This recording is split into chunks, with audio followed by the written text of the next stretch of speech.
Құрметті ата-аналар, балаларымызға үй жағдайында қолдағы бар заттарымен дамытушы ойындарды жасап ойнатуға болады.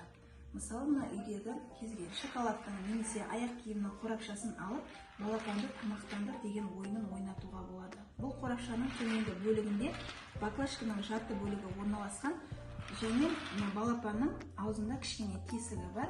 Сол моншақты түсіру арқылы осы ойынды ойнатуға болады. Келесі қалтқа.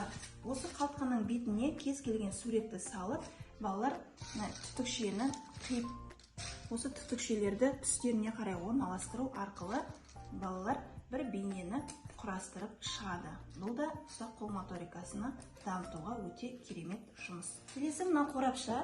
Бұл қорапшаны бетінде түрлі түсті сақиналар орналасқан. Осы сақиналардың түстеріне байланысты осы жерден топтарды алып балалар лақтырып, салып ойнайды.